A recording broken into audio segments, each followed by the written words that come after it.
Back with How to Homeschool My Child, and I am here to show some fun activities that you can do with your kids to learn a little bit more about Thanksgiving. And each one of these is an edible, eat your way food activity, and they're all based on some books that you would be able to read to learn more about Thanksgiving, the Pilgrims, and all of that kind of stuff as well.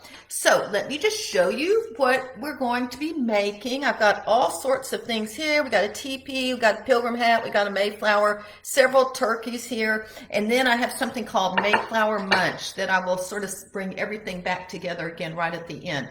So what I'm going to do is I'll show you some books and then we'll make one of these, and then I'll show you some other books you could use and then we'll make one of these. So the first set of books here has to do with Pilgrims. And so this is a book called Stories of the Pilgrims. Actually, Jim Hodges, oh, so he's going to kill me. Jim Hodges, they both have Jim and they both do audiobooks. Jim Hodges is giving this away for free, and I put it in the Facebook party. So you can go and actually get this on audiobook for free, but they are just short little chapters, A Wild Land, and then it tells you the story. And then at the end of the chapter, if I could turn the page, it has a few little questions. So you could either do it audio or you could actually read it. The other two that I like, and I've shown these before, I think I even showed these last week, but we've got a lot more than that, is we have Sarah Morton's Day and Samuel Eaton's Day. These are true stories about pilgrims, and they actually have pictures in them that are sort of recreated. They're actual photographs rather than just drawings. This is the one my granddaughter loved the most, all the petticoats that she had to put on. And then she had to roll up her bed every day. She just thought that was something. She also told me today how they actually do their laundry and how they have to do it in a stream and then put it out on the grass and let it dry out and do things like that. So she's learning about things. She's like, I'm glad we don't have to do our laundry like that.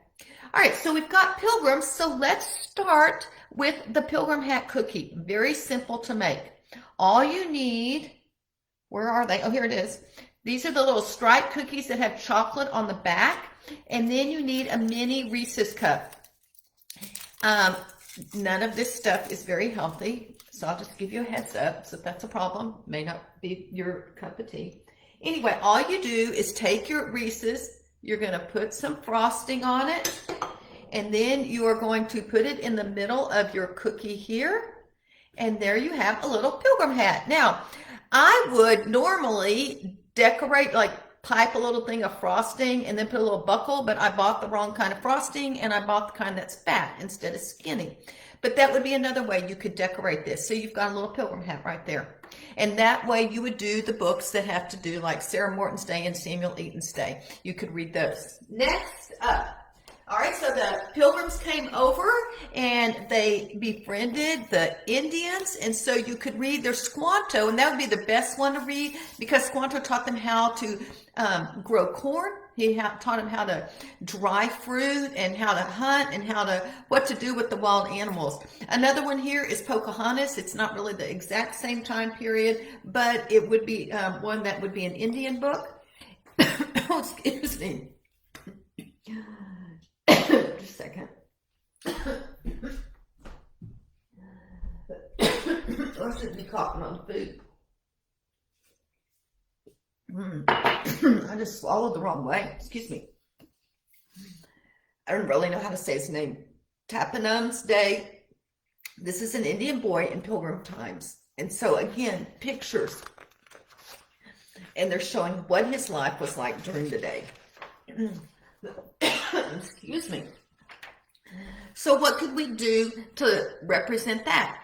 We can make an ice cream cone teepee.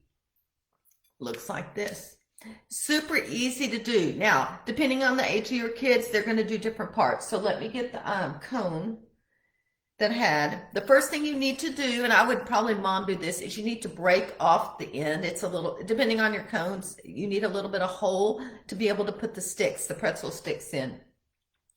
But the first thing I would do is I would put, now your kids may be old enough, but they're going to, you want to put some frosting up here for the sprinkles. And then you don't necessarily want to put it on the bottom. You want to put it around the edges.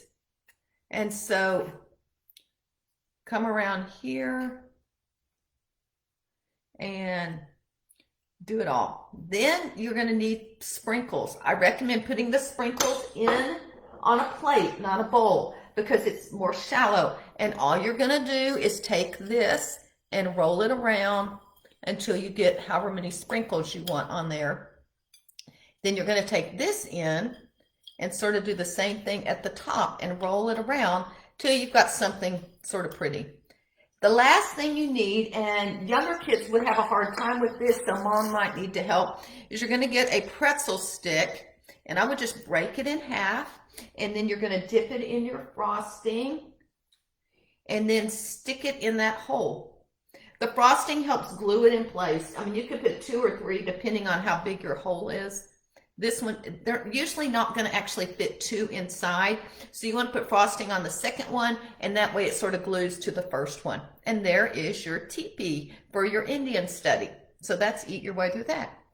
Next, we have the Mayflower. They came over on the Mayflower. The older kids would read something like maybe the landing of the Pilgrims, or this is the actual Pilgrims Journal of 1620 Homes in the Wilderness, but it's been edited for kids. It might be something, if you can get a copy, just read a little bit every day next week, and you would have a whole Thanksgiving study there. Another one is if you were a kid on the Mayflower, and you can read through this, and it's going to tell you the story, and then every page has a little bit of something, a record of the journey. And then the next one, telling the story, but then it says, what's for lunch? And it talks about the hardtack that they ate, the hard biscuits. Then at the back is a map for you as well. So that is if you were a kid on the Mayflower. And then finally, in that same series as Sarah Morton's Day, we have On the Mayflower. And again, they are photographs and pictures. They're showing the different things that happen on the Mayflower. You can see again, we've got bedding here. This is mending, and she was having to sew while there, but good little books to read on the Mayflower. This one is super simple too. So we're going to make a Mayflower. All you need is a Twinkie, some pretzels, and then some of these fruit slices, candy slices. You need to put the candy slice on the pretzel first, and then, and I'll put them in, you can do whatever you want, and then you can put them on the Twinkie, and then you have a little Mayflower boat as well. So that is that one. Then let's go to the next group, the last group of books. We have 2 books that you could use. This is 3 Young Pilgrims, and it starts again with a map, and it's going to show you getting around and stuff. And, you know, it's not a lot of words, but there's a lot of pictures that you can look at and talk about. And then it ends up when they're over there and they're a cold winter and so many people died. Anyway, it's a nice little book just telling a story of what happened. And it's more in story form. The other one is the story of the first Thanksgiving. And again, what I like about these is they're pretty short, sort of like verses. It starts with the Mayflower. And then it comes over here on Christmas Day. We get to Squanto teaching them. Which way is this? Squanto teaching them. Just goes through everything that's going on and sort of tells a story as well. At the very end of this is an art lesson, and it shows you actually how you could make some puppets with each one of these, and it's grids so you can follow along. And there's all different people that you could actually make puppets for as well. And then you could retell the story with your puppets. So this is another good one. I think both of those are at our library. Now, we talk about the feast. The other thing I like about this one is it does mention God in there, and I believe the reason they survived and the God going over here is God watched over and protected them, even though many died.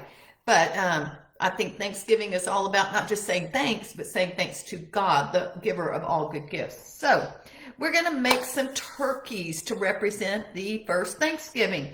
And let's do this one first. This is an apple turkey, and no one is selling Tootsie Rolls. I have looked everywhere for Tootsie Rolls because the head is supposed to be a Tootsie Roll. Yeah, Tootsie Roll. So I ended up improvising with some licorice, and I'll show you how I did it. So this is what we're headed for. And so you need your turkey. And what I did, it depends on how old your kids are, but you can just, you take your toothpick, and the first thing you want to do is actually put the gumdrops on the toothpick. And you need to know that not all toothpicks are the same. Don't buy those flat ones. They're cheaper, but they're really wimpy and they're just going to fall apart on you. So you put your gumdrops on, and then your kids or you, depending on how old they are, you're just going to put it on the apple until you've got a few little sets of feathers and wings on the back. So that's that. The next thing we want to do is give it wings. And so what I would recommend is cutting off part of it, because it gets really long and it ends up hitting the stem inside. And so cut off part of your toothpick, put the little fruit slice on there, and then you're just going to poke the toothpick into the apple there, and that makes a little wing as well. Now my improvised head is licorice. Again, you want to cut off the toothpick. I cut little bitty pieces of licorice that you can maybe see if I put it over here. So I put one on a stick, on a toothpick, and then all I did was, all you need to do now, if I can get it in there, sometimes you need a little something to brace it. You're going to put one here, and then you're going to put another one right next to it. And the reason you need to have two of these is there's two eyes that you're going to put on. And so you really want them to be sort of like right next to each other like this. The next thing we're going to do is put a little frosting on there on the tips so that we can set the eyeballs on there. See, if you had Tootsie Roll, it'd be sticky and you could just put the eyes on there. And I just bought, we've been using these eyes forever. You just, they come in this little round thing, and I bought them in the cake department of the grocery store. So it wasn't like I had to do anything extra. I'm sure like Hobby Lobby or Michael's has them as well. And then you put the eyes right there on your head. The last thing you need is a nose. And again, I would cut your toothpick off, make it not quite so long. And you just need to put it right down here below where the eyes are. And you don't need a whole lot sticking out. Then the next thing you're going to do is, I was trying to remember how I did this. You're just going to take your candy corn and you're going to put it on the toothpick. I think that one's sticking out way too much. Let me stick it in a little further. And then the candy corn may break or may not, but anyway, yeah, mine just broke. But that's sort of what it's going to look like. Obviously you would finish it all out. So that's your turkey, apple turkey, and hopefully it would look like this. Next, we are going to make donut turkeys. And so you just need to buy some mini donuts. You need to buy them glazed. I did not buy these glazed, and so I had to use frosting to make the eyes stick on. So I have a mini donut. The first thing you should probably do is take your donut and some toothpicks. Let's take these out. And don't put them, the first time the girls and I did it, we did them up and down, and then the donut broke. So when you're doing these, I would put your toothpick, I guess it doesn't matter which side. Put your toothpick at an angle, and 4 seem like a nice amount. And so I put these in because the girls were little, but your kids may be older. And then all they do from there, where are those? Is then you just thread Cheerios on there, and it makes the feathers. And it's a great fine motor skill as well for little kids. So you would continue with that. And then the next thing you want to do is put a little bit of frosting on your eye and put it, because mine isn't frost. If you buy glazed donuts, you don't have to use any frosting on the eye. But since I didn't know that when I made them the first time, it was sort of goofed. Let me put a little bit of frosting here. And then there we go. We've got the eyes. Now all we need is the nose. So it's really important. Let me get candy corn. That's a half a candy corn. That's really the kind I need. But you don't need the white part. The white part makes it too long. So just snap it off. And then all you need to do is take that and sort of punch it into the donut. And then you've got the nose as well. So in the end, hopefully it would look something like this. Now, having said that, you need to know that this is a process. Your kids are not making these crafts to look like they go on Pinterest. This is the experience of it all. I will tell you right now, this last turkey is a Beck family tradition. We've made this since Ashley was in kindergarten when we first learned about that. So that was 26 years ago. And you can see, even 10 years ago when they were in college, they were making them with their cousins at my parents' farm, and those are all the turkeys that they made. And so it is seriously a tradition, and these two young ones who aren't that, well, I guess I don't need the frame, their cousins down there, especially Catherine's like, hey, Carrie, you didn't bring this or you didn't bring that. So let me show you how you make these Oreo ones. You're going to take them apart, and then you're going to cover frosting all over the vanilla section because you don't really want any of that showing. And then you want to put some on the other side. And if there's white stuff on both of them, it doesn't really matter. You just want to cover it because you need the sticky. Then the first thing you're going to do is put the feathers on. So you need some candy corn.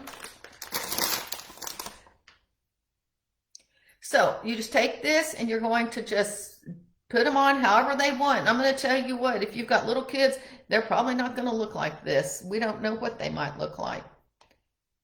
So here I've got their feathers on the Oreo half. I've got the base, which is right here. And then I'm going to set this in that frosting right here. And to give it a little sturdiness, we're going to put the head, which is a malt ball right there. And a red hot is the gobble. And then you've got your own little turkey, just like that. So those are fun. We make those all the time. So we've got this turkey. I'll just show you a few and then I'm going to conclude. You could read any and all of these books. Well, let me just do this first. I have something called, my hands are really dirty, Mayflower Munch. And so basically it is different kinds of foods that represent things that happened on the way to the Mayflower, on the voyage and getting over there. The first one is a cracker because of the hardtack that they had to eat. The next one are mini marshmallows. The winter was horrible, freezing cold. Lots of people died, so that represents snow. They started eating wild animals, so you have animal crackers to represent that, and you can talk about Squanto. They also went fishing, and so we have goldfish for the fish they ate. Squanto also taught them how to grow corn, so we have popcorn right here. And then raisins represent the fruit and the seeds that Squanto taught them to collect and dry out so they would have something through the winter as well. The one thing I forgot to buy at the store but needs to be in here are bugles, because bugles represent the feast, the cornucopia. And so that would be the last thing. So there's a few ways you can make these individually.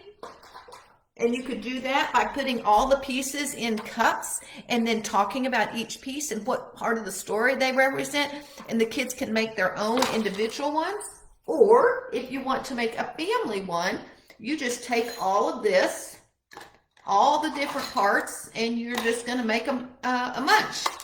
Oh, go thing. And there you go. And then shake it up some, mix it all up, and then you've got Mayflower Munch, and everything in there represents a part of the story of the Pilgrims as well. Now, if you would like this printable here, I'll put a link to it. I haven't made the page yet, so I will make a link to that. I'll put it in the comments so you can get this and be able to do that next week.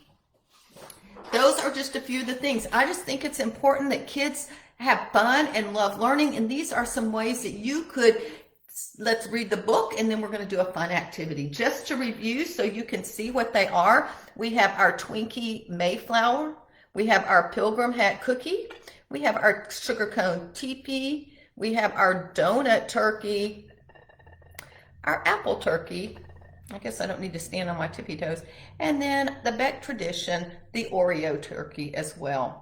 So all of these, I can guarantee you any age, well, 3 and up, pretty much, even 2-year-olds have made them, but any age can really do it. It's a fun way, and it's a way to inspire your kids to learn something and talk about the different parts of the story. And then the Mayflower Munch. I keep wanting to call it mulch because I mulched the yard a little while ago. So anyway, thanks for spending time with me. If you have any other ideas, please leave a comment below, and we will just be able to share some ideas with each one of you. I am Carrie Beck with How to Homeschool My Child. Y'all have a great day.